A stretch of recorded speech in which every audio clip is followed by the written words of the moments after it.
Is Elvis alive? Judge for yourself by calling the 900 number on your television screen. Hear what could be the incredible Elvis phone call. Listen to the newest and longest recording ever, just released from the original taped conversation purportedly of Elvis recorded about 4 years after the 16th of August, 1977. Call 1-900-909-ELVIS. Call now. Experience what may be the most shocking story of our time.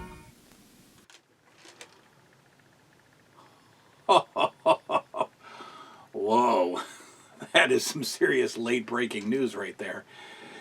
All right, thank you, Corey Feldman, for that update. I think tomorrow night I'll call Tiffany and then, of course, wrap it up with Fred Krueger. What am I talking about, ladies and gentlemen? It's Jason Up's New Age Revolution. It's Whatever Happened To, and I'll bet you're guessing that we're going to talk about 900 numbers. That's right. Whatever happened to 1-900 numbers?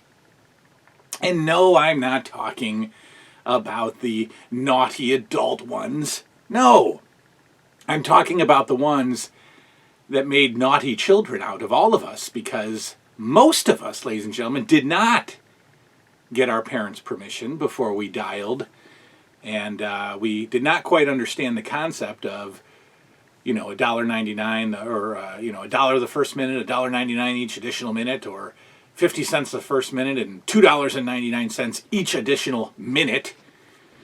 So we had a lot of groundings, a lot of spankings, a lot of allowances taken away from us because we just couldn't resist picking up the phone on a Saturday afternoon after we saw a commercial and calling the 1-900 numbers. Now, I will tell you a couple of stories about them. I think I beat the system. I think I beat the 1-900 system. I'll tell you that story in a minute. And then the 1-900 system beat me as well. But let's go through a few of the more popular, or not even more popular, but the ones that actually, hit home for me as I was looking through some of the past 1-900 numbers. As you heard earlier, I was talking to the Coreys. That's right, because Corey Haim and Corey Feldman had their own 1-900 chat line or info line. None of these were chat now, ladies and gentlemen. You weren't speaking to anybody. No, you were hearing a recorded voice message giving you, whatever the theme of the gimmick was. So I assume with the Coreys, you might have been getting some teenage girl love life information, or maybe some skincare, or I don't know, some Hollywood rumors. I'm not sure. He-Man indeed had his own hotline, which I assume were stories followed by maybe a lesson, a public service announcement. Paula Abdul had a 1-900 number. Of course, Hulk Hogan and most of the WWF/WCW/ wherever else, Joe Pedicino, whoever had the 1-900 wrestling news hotline. Warrant, the hair band Warrant, had one. New Kids on the Block had one. Tiffany had one. Will Smith and DJ Jazzy Jeff had a hotline. Dial an insult was a thing. That's right, you could call the 1-900 number and get insulted, and then maybe use those jokes on your coworkers. Speaking of jokes, the dial a joke number was certainly part of the 1-900 craze. One that I think that most of us probably called a lot was the video game hotline. Now, this was back in the Nintendo days when, if you were stuck, you couldn't go watch a playthrough on YouTube, as my child does today. No, you had to either get the Nintendo Power magazine and hope that it had a story or an article on that particular game, or you called the video game hotline and maybe got some tips. Bill and Ted's Excellent Hotline was a thing. One that I think is great, and I think they should have today, they might even, Santa's Hotline. That's right, a direct line to Santa Claus where you could leave your Christmas wish list on the answering service, I assume, that Santa's Hotline had. Wonderful things, wonderful, innocent, pure entertainment, until the phone bill came in.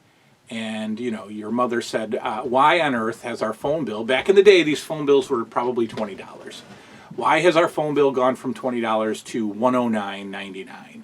Well, that's because I was on the phone for probably 40 minutes with some of these lines. Now, I don't remember if these, like the Corey Haim, the He-Man, I don't know if they had a cutoff.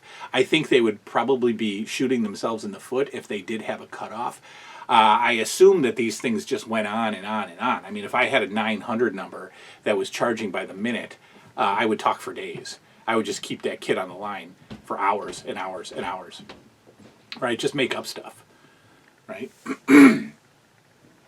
My personal favorite, is the Freddy Krueger hotline. I would show you video, but I would probably get copyrighted from New Line. But yeah, Freddy Krueger had a line, and I have no idea what it was. I don't know if it was just horror tales. I don't think it was movie information. I don't know. I never called it. But I remember the commercial so vividly, and they would show clips from Nightmare on Elm Street Part 3. And this was before I even saw Part 3. So I was kind of like watching some early clips from the movie through the commercial. And the number today is still burned in my brain. It's 1-900-909-FRED. That's right. Call 1-900-909-FRED, which is interesting because the WCW hotline, years later, was 1-900-909-9900. So I don't know what this, I don't know enough about how phone companies and phone numbers worked that the 1-900-909 was a thing. Now, earlier than 900 numbers was 976 numbers. Now, those are also notorious for being adult lines, but WWF, the first WWF hotline, was a 976 number. And it's advertised in some early WWF magazines from 84 and 85. 976, 5200 or whatever was the WWF line. Now, I told you earlier I had some success. I beat the system. I'll tell you that story. In the Pro Wrestling Illustrated magazines, around 87 or so, 88 maybe, I'd say more 88, they advertised a Captain Lou Albano wrestling trivia 900 line, where Albano would announce it. Well, he would announce the questions, but he would announce when you called in, Captain Lou would intro the whole thing. And then you'd get a generic host who would give you 5 wrestling trivia questions. And if you answered all 5 of them correctly, you would be entered in that day's drawing. And it was daily, that day's drawing for $100. And man, oh man, did I call that line. So I remember vividly, if you got the first question right, every time you got a question right, there would be fan cheering sound in the background, right? So you get the question right, the crowd would erupt, and then, deliberately they would say, okay, that was very good, question 1, but it's going to get tougher with, they're just dragging it out as long as they possibly can. Well, when you lost, there was like a pin count, or a pinfall or a boo. I think the crowd booed when you lost. So that's how you knew. You would hear the question, who did Hulk Hogan beat for the WWF title? And they were multiple choice, which is crazy. Press 1 for Iron Sheik, press 2 for blah, blah, blah. And if you pressed 1, there was a pause, and then you immediately heard the crowd cheer or the crowd boo. Okay, and you one and done. You lose one, you're out. Well, I called it multiple times, and I would get through some of the questions, 3 maybe, 4 maybe, until one fateful day when I called and got all 5 questions right, and I couldn't believe it. You get all 5 questions right, and you obviously have to put in your name and address. I don't know if I did it through like a voice message or if I typed it in. I don't know. I don't remember. But that was that for about 2 months. That was that. I had answered all 5 questions right. Well, I came home from school a month and a half, 2 months later, and my mother, I would assume it's a month later. It's got to be a month later because this plays into the story. I get home from school, my mother is standing there with an envelope in the mail. 2 envelopes, in fact. One of the envelopes, she says, "Congratulations, you won the $100." I won. I won the $100. I assume that there was a few, correct 5 out of 5 entrants for that day, that particular day. And I don't know if they drew my name. I don't know if I was the only winner. I don't know if I was the only caller. I have no idea. But they sent me, without any notification that I won, they sent me a $100 check in the mail. Couldn't believe it. In the other hand was the phone bill. And as I'm jumping up and down going, oh my goodness, $100, that's the LJNs at that time were through wrestling, the wrestling ring, so they were $11.99. So I'm going, oh my goodness, seven wrestlers maybe. This is incredible. And then my mother says, no, probably 1 or 2, because I had a $75 phone bill that I had to pay, and she did not waver, she did not bend. I had to use the check to pay the phone bill.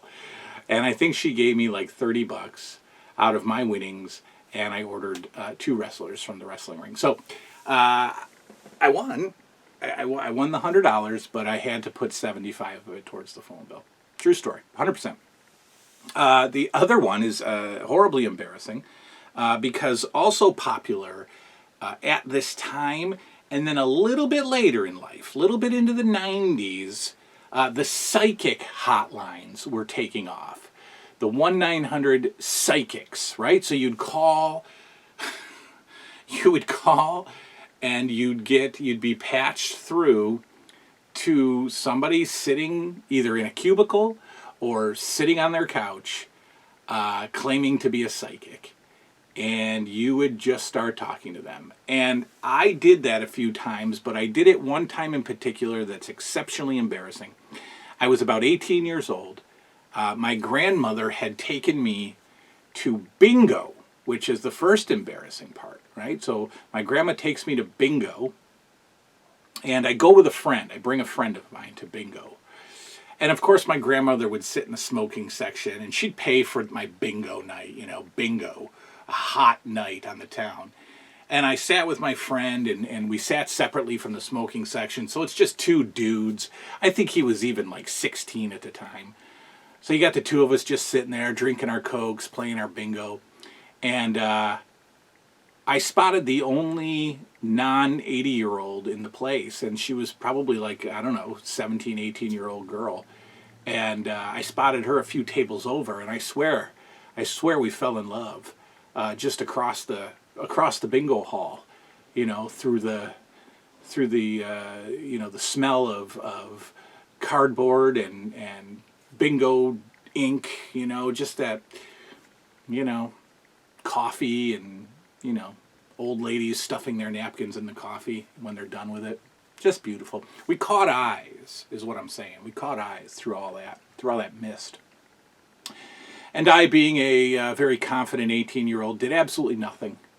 Absolutely nothing. And I was madly in love. And so what do you do? You call the psychic hotline and you say, hey, here's the deal. I noticed this girl at bingo. And I swear I think I heard the phone on the other end muffle and somebody giggling in the background. I swear I heard that. She covered up the receiver and she laughed at me. But after she gathered herself, she said, "Oh no, she noticed you, and she'll be back there next week. So you go and you get the bingo girl. I see it. Well, I went back to bingo probably 6 weeks in a row, And I was certainly misled by the psychic. It didn't happen. I never once again crossed paths with Bingo Girl. So maybe that psychic was just off, having a bad night, but I'll never know. So yeah, that's the one. Now I never really got caught up with like the WCW hotline. I do remember calling the WWF 976 number a few times. And it was just, it was just silly. It's just, interviews or a little bit of information. Nothing like, game-changing, late-breaking news. Nothing like that. Just silly, gimmicky stuff to keep you online, to keep you on the phone and collect more money. They started dying, from what I read, in like 1992. I think they peaked and then started dying around early to mid-90s. And according to some stuff I read, the very last 900 number lasted till about 2002 or beyond. I remember like Miss Cleo going pretty late into the 90s, but they're saying that the very last one was over in 2002, and now there's some kind of regulation that says no more 900 numbers. I don't know if the naughty ones still exist. I'm sure that there are adult chat lines that you can call, which are all just probably, old men sitting around, all hoping that one female jumps in. But yeah, had a lot of fun with the 900 numbers. Loved the commercials actually more than the phone call itself. And, got $100 from this corrupt business idea that swept the nation. And if you were anybody in the world of entertainment, you had yourself a 900 number. So of course put your memories of 900 numbers below. Did you lose your allowance? Did your parents have to mortgage the house because you blew up the bill? You racked up a bill. I've heard horror stories back in the day, $1,000 bills, which I think that you could get out of, because underage kids, they're not contractually obligated to pay anything. So could you fight those bills back in the day? If your mom calls up and goes, look, my 10-year-old called the He-Man line and he racked up a $700 bill. We're not paying this. He's 10 years old. You got nothing. What do they do? What do they do? Do they shut your phone down? I don't think so. So what happens?